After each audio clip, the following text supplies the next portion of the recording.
जय श्री कृष्ण। हर हर महादेव।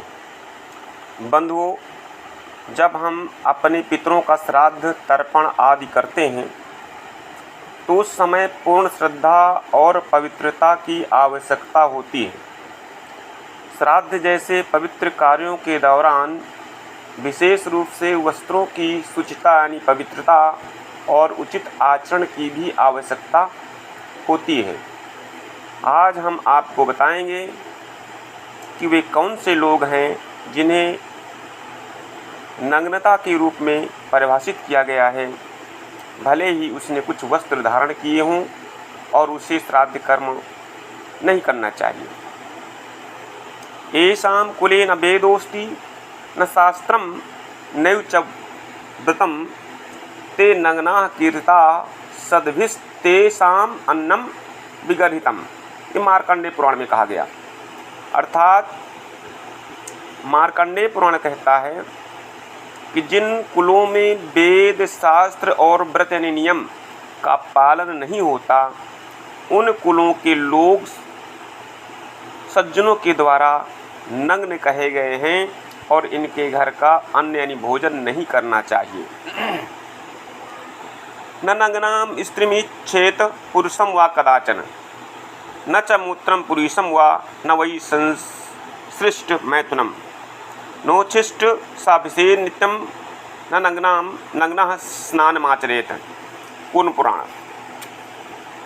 पुराण में कहा गया कि कभी भी नग्न स्त्री हो या पुरुष उसको नहीं देखना चाहिए। पेशाब करते हुए, मुक्त आदि करते हुए ऐसी अवस्थाओं में हैं तो उनको कभी भी नहीं देखना चाहिए। यदि कोई व्यक्ति इन अवस्थाओं को में रहते हुए स्त्री पुरुष को देखता है तो उसे नग्न यानी नंगा कहा गया है। नग्नः स्यान् मलवद्वासा नग्नः कौपीन केवलः द्विकच्छोऽनुत्तरीयश्च अकच्छो वस्त्र एव च नग्नः काषायवासाः स्यान्नग्नश्चार्धपटः स्मृतः नग्नो द्विगुणवस्त्रः स्यान्नग्नो रक्तपटः स्मृतः नग्नस्तु स्निग्धवस्त्रः स्यान्नग्नः स्यूतपटस्तथा।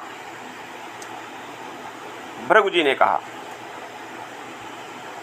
भृगु जी के अनुसार मलवद्वासा नग्न वह है जो मलिन यानी गंदे और अशुद्ध वस्त्र पहनता है। कौपीन केवलः जो केवल कौपीन यानी लंगोट आदि पहनता है। द्विकच्छ अनुत्तरीयश्च जो वस्त्र के छोरों को कमर में बांध लेता है अर्थात लुंगी की तरह पहनता है, और उत्तरीय अर्थात जो ऊपर का वस्त्र है अंगोछा आदि वो नहीं रखता, तो वह भी शास्त्र के अनुसार नग्न ही माना जाता है। अवस्त्र बिना वस्त्र का तो नंगा ही होता है। काषायवासा जो गेरुआ वस्त्र धारण करता है वह भी नग्न कहा गया। आर्द्रपटः जो गीले वस्त्र धारण करता है वह भी नग्न ही माना जाता है। द्विगुण वस्त्रम दोहरा वस्त्र पहने हुए लेकिन वस्त्र उसके अस्त व्यस्त हैं तो वह भी नग्न माना गया है। रक्तपटः जो लाल वस्त्र पहन करके श्राद्ध करता है। स्निग्ध वस्त्र यानी चिकना वस्त्र पहने हुए है वह भी नग्न माना गया। स्यूतपटः सिला हुआ वस्त्र अगर कोई धारण करता है तो उसको भी नग्न कहा गया। तो ऐसे व्यक्तियों को श्रौत यानी वैदिक और स्मार्त यानी स्मृति पर आधारित कर्मों को करने का कोई अधिकार नहीं है।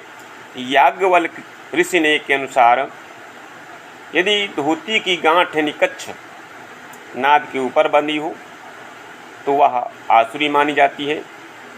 स्मृति ग्रंथों के अनुसार बाएं पृष्ठ पर और नाभि के नीचे जो कच्छ यानी गांठ लगाकर बांधी गई हो ऐसे व्यक्ति को ही पवित्र माना जाता है और वही श्राद्ध कर्म का अधिकारी भी है।